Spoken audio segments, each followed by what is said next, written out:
Thank you very much. I want to thank you for inviting me here today. A little background. In my youth, I was a cardiologist, and I had the honor of working with Jerry Slate for many years. In my dotage, I've been dabbling in photography, and including what I call aerial photography, which is basically taking still images from the window seat of commercial airliners. My grandson was aware of this, and last September, he approached me and said, "How would you like to learn to fly my drone?" I jumped at the opportunity, and before long, I was hooked. So I'm going to be sharing this new passion with you this morning. I'd like to ask how many of you own drones and have done drone photography. Could you raise your hands? Wow, 1, 2, 3.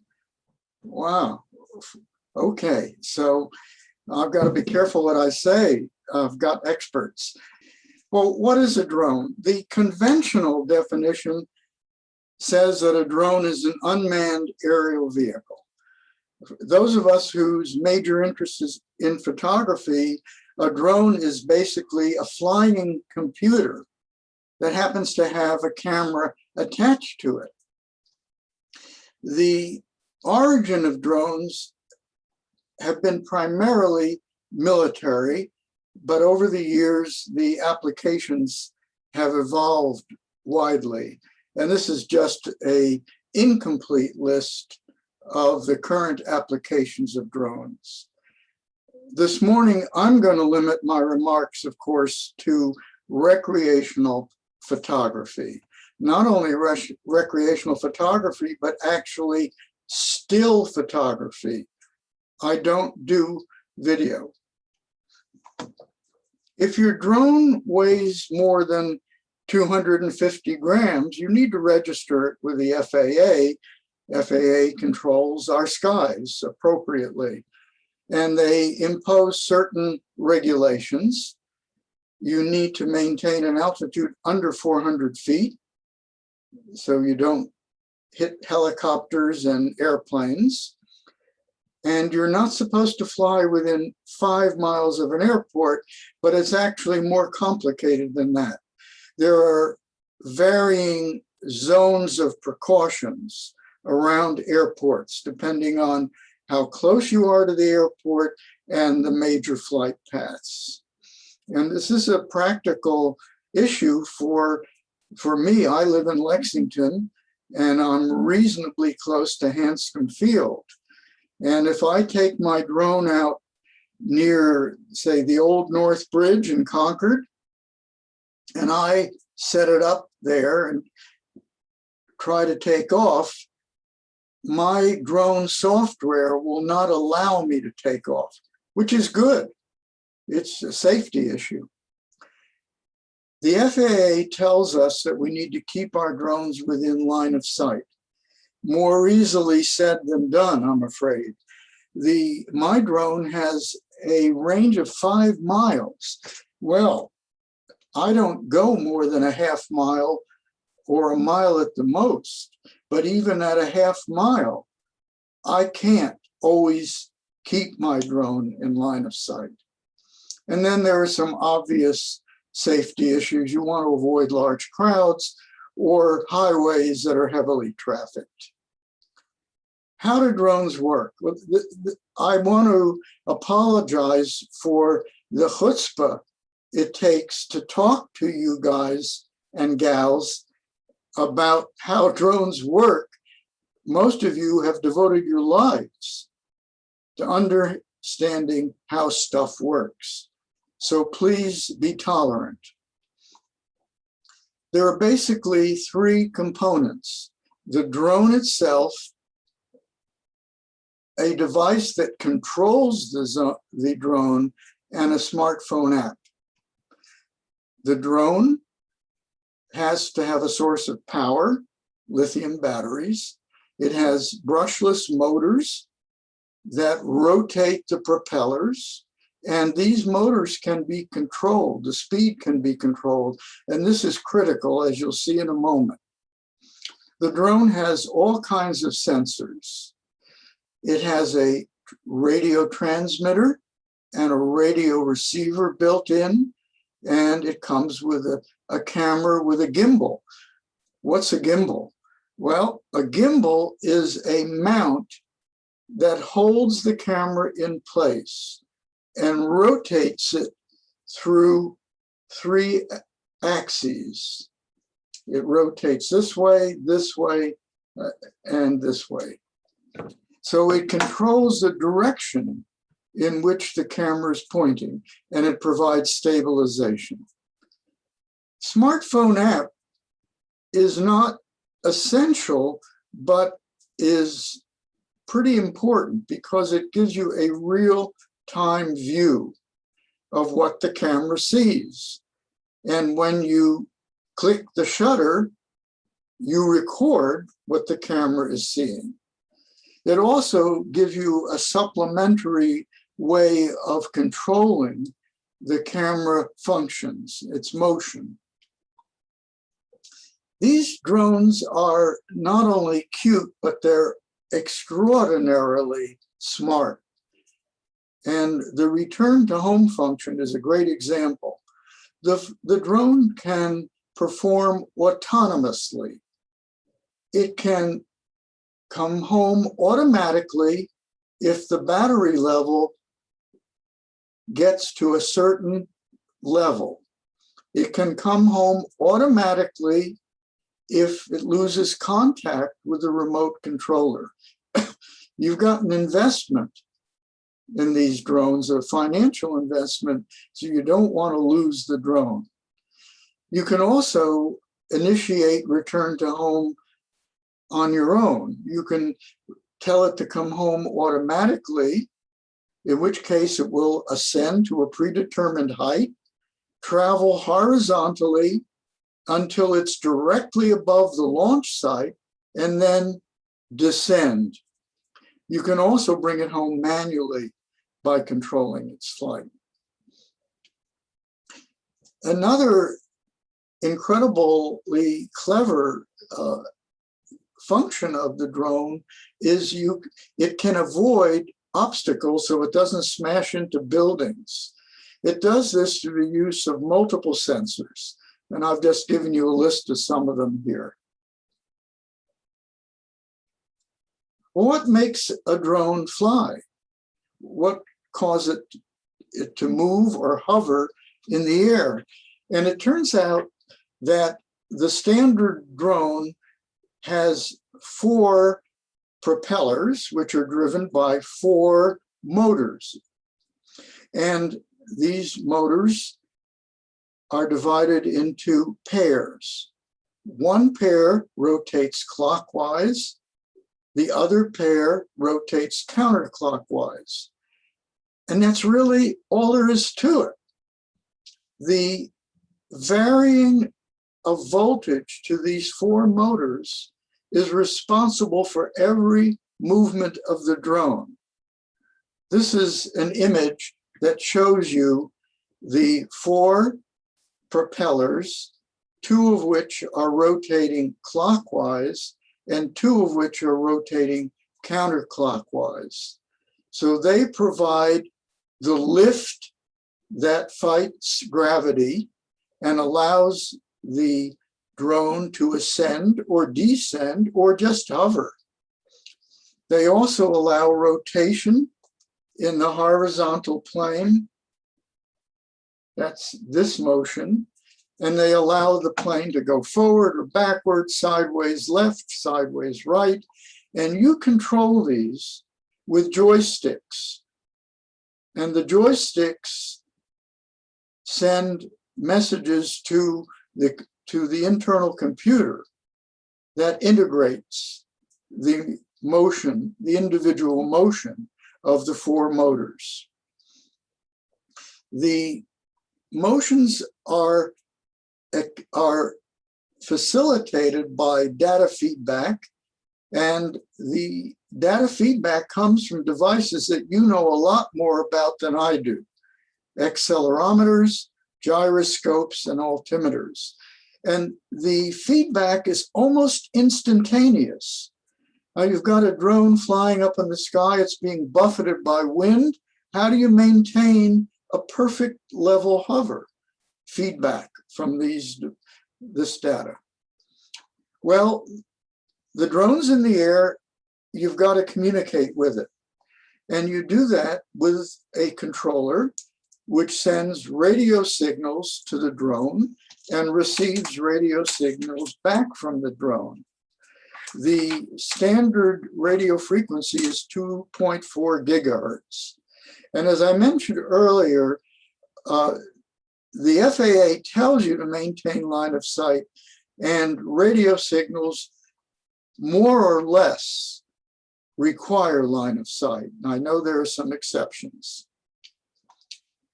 Live video is the heart of what a photographer needs, and that is dependent on the radio signal transmission. And the radio signals can come from two different operating frequencies, or from, you can use them you can let the drone choose which is more efficient, which is wonderful. The video display can be sent to your device. I use an iPhone. It can also, if you have a fancy remote control unit that will have its own screen, it will be sent to that as well, or you can have it sent to both. My controller does not have an independent screen, so I need to use an iPhone. The gyroscopes I've mentioned already, they maintain stability and they continually monitor data. The drone communicates with global satellites, and I didn't realize that there were two systems, and my drone will communicate with both systems, the GPS and the global navigation satellite system.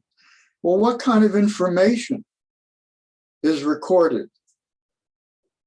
The current location of the drone, the takeoff location, which is critical because you want the drone to come home, the recovery location if the drone crashes, and I've had that experience, and every drone operator will at some time have that experience. And it also gives you a continuous record of or flight log, which is really cool. There's something called geofencing, which is very useful. It's a safety issue.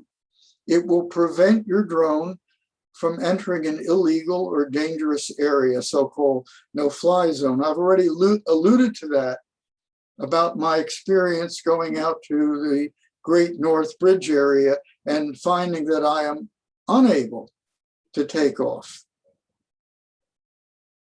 Well, this is a picture of the DJI Mavic Air 2, which is the drone that I own. Mine is Amelia. And as I said, she really is cute, and she's very small. You see these arms? They fold into the body. You can literally put this drone in your pocket. As a photographer, I'm interested in the camera. The camera of my drone is a 1/2-inch sensor, which is basically the same as high-end smartphones. It has a fixed aperture. And if you're a photographer, you say, oh, that's not very good. But it really isn't a big issue because the aperture opening is useful to a photographer in two ways. One is for controlling the amount of light coming in, and the other is for depth of field. Well, depth of field isn't an issue when you're 300 feet or 400 feet or even 50 feet and you're capturing an object on the ground. You're basically working with depth of field of infinity from that height. The the controls of the camera can be set to be automatic or can be customized, up to you. And in my camera, you can record in either JPEG or a combination of JPEG and RAW. If you're a serious photographer, and I guess I'm not that serious, you use RAW. The newer cameras go even further. Larger sensors and variable apertures and optical zoom. Most drone cameras can do a digital zoom, which, as you all know, isn't real zoom. You do the same thing in your digital darkroom, blowing up your image. Well, what's special about drone photography? Why would I be interested in even learning it?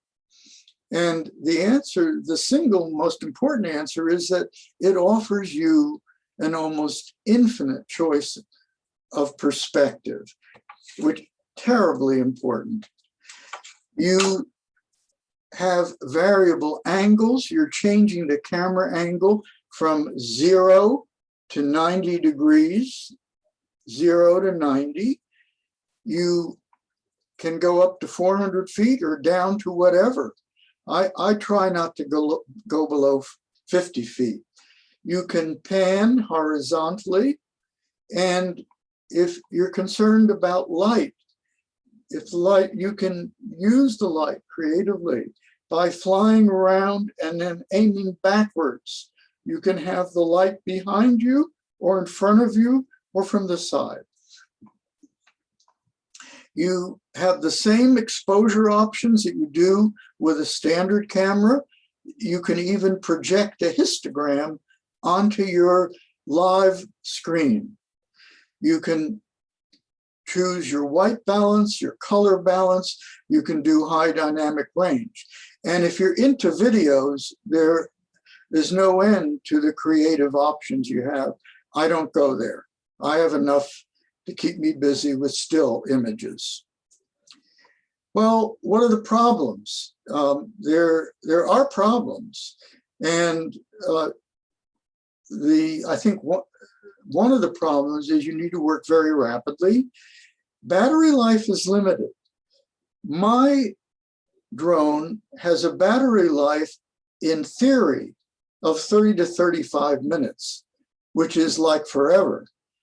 In practice, because of the things that can go wrong, I never have a shoot that goes beyond 20 minutes because I never know what problems I'm going to encounter on the trip home. And you've got objects that are moving, of course. You've got to multitask. You're doing all the things that you can do at leisure on the ground, composing, setting your camera settings. But in addition, you've got to monitor and respond to safety warnings, and you will get them. Some of them are genuine. Others are bogus, and we don't understand why they're coming. And of course, you're limited to weather conditions, which we'll talk about in a minute. You can't fly under certain conditions.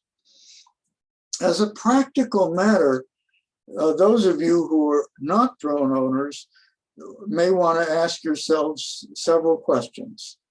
Should I own a drone? And that's a basic question before you go any further.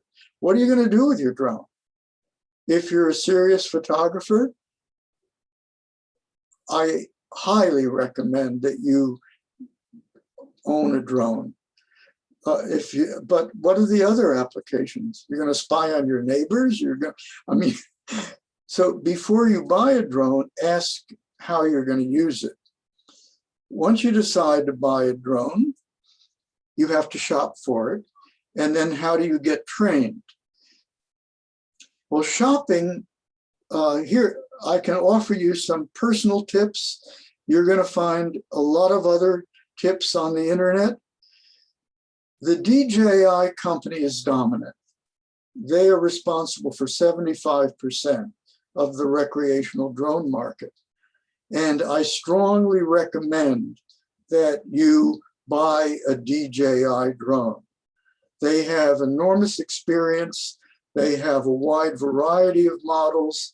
And when I've had problems, they've been responsive in servicing. About a year ago, you may have seen a small news article that the US military has decided to stop using DJI drones for obvious reasons.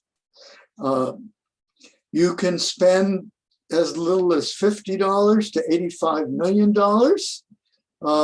If any of you have $85 million, this is what you can get. You recognize Ingenuity, which was carried to Mars in the underbelly of Perseverance, but most of us probably don't need that. And my drone cost $1,000, and it is just unbelievable in the way that it operates and the features it offers. But you can get a very good DJI Mini for $600, or you can get models fancier than mine for $1,400. You don't have to go higher than $1,400. What do you look for when you shop? Safety? Is it going to crash into objects? Do you feel secure at getting it home? Do you have redundancy built in? And is it easy to operate? And then the photographer in you is going to ask about sensor size and other photographic features. What do I do when I go out on a shoot? Well, first, before I ever go out, I decide where I'm going to go. Is it an aesthetically interesting area? And I find Google Earth invaluable. I search on Google Earth for sites of visual interest, but also that offer a safe launch site. An area of visual interest is of no value if it's 5 miles from the nearest road. I confirm on the day that I'm going to visit the site that it has safe temperature parameters and safe wind velocity, which I've listed here. I drive to the launch site, I launch the drone, and I record images. My drone has the ability to record the images not only on an SD card that's in the drone itself, but also to my smartphone. So that is an enormous value to have the backup. And as I mentioned already, in theory, my drone will go 30 to 35 minutes. I rarely go over 20 or 25 minutes. I'm now going to show you, actually at this point, Steve, at this point, before I show images, I think we've got time to, no, I changed my mind. I will show you images and then we'll open up to questions. It's too confusing. So here are some images. As a photographer, I tend towards abstraction as opposed to documentation. So there will be a certain bias in the images I'm about to show. This is similar to a conventional landscape image, and it has a large depth of field, foreground to background. It shows the horizon. So this isn't all that different from a shot you could take from a mountaintop. This happens to be the Sudbury River. This is a little different. It is, again, a landscape, and it's again the Sudbury River taken from where Route 17 comes close to, in Concord, comes close to Mount Misery. It comes close to Mahoney's Garden Center and the farm, Viral Farm, you know that area. This is, of course, taken in winter. It appeals to me for the textures. You see open water, you see ice in gray and snow in white. This is taken in Lexington, one of the conservation trail. I think this is Chiesa Farm up Adams Street. I think some of you are Lexington residents, so you may recognize this. And of course, it's taken in autumn. You'll immediately recognize this tree. It's on the Belmont Golf Course in the winter. And it's taken with a background of snow. And I just like the silhouette. Winter offers opportunities and challenges. The opportunities are that you simplify things in snow, which gives to some of us what we feel are more interesting, dramatic, crisp images. This would be an example. This is taken in Orleans. I happen to have family in Orleans. You are not allowed to use a drone in a national park or seashore. This is taken on the bay side from near Skakit Beach. The meeting of land and sea is very valuable for drone images. Lakes, rivers, oceans. This is taken near the same location. It's a, what do I call it? It's a very simple image. And these are actually man-made structures. I'm told that they're artificial oyster beds. By the way, I want you to note the camera angles. This is more towards the horizon. This is 90 degrees down. This is in between. This is 90 degrees down. It's the Great Marsh in the North Shore, Essex. Again, the meeting of land and water and the sun's reflection helps too. If anyone recognizes this, raise your hand. You've all been here, every one of you. Steve, would you would you vet this? Any people have their hands up and call on them? Bill, Quinn? Looks like the old res. Nope. No? Nope. Bob, Primac? Would that be Walden Pond? Bob, you're excused from the rest of the talk. Your reward for guessing correctly.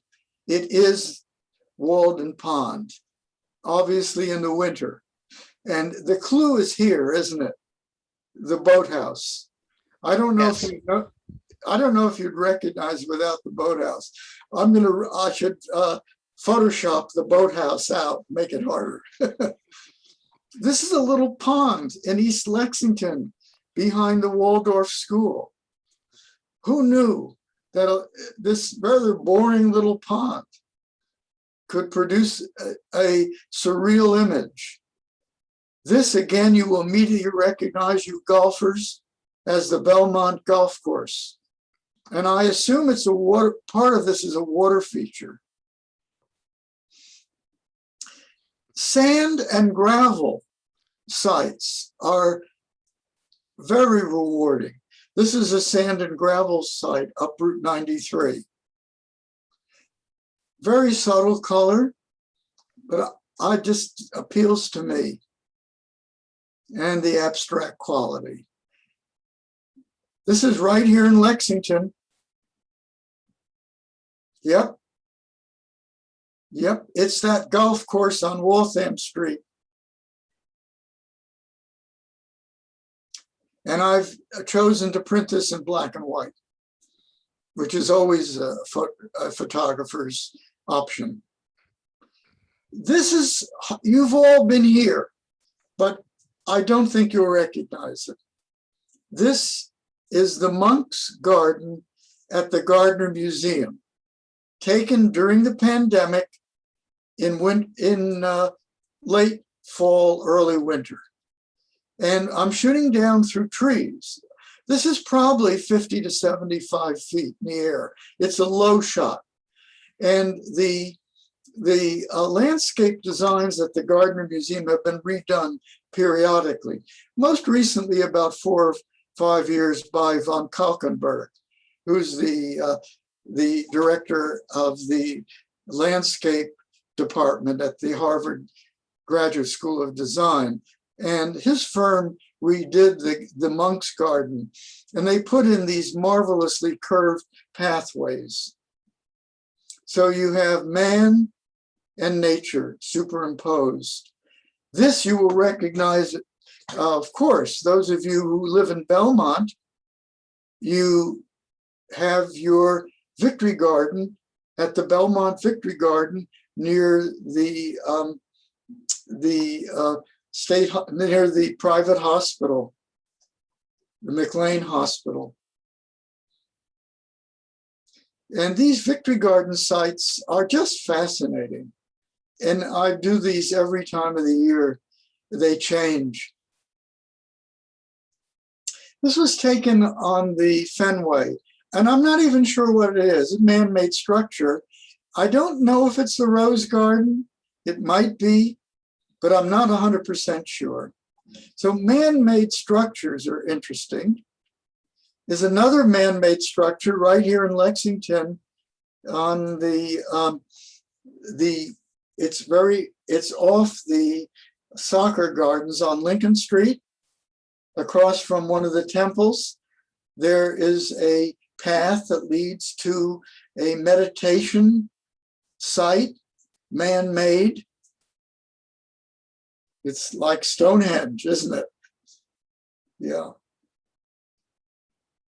This is the Stone and Gravel Company at the end of Adams Street. It's actually in Burlington. Very narrow spectrum of color. This is a boatyard up in Essex. This is a building in Cambridge near the Alewife tea stop. And that's it. Okay, I guess I've droned on longer than I should have, Steve. Okay, thank you very much. That was very informative.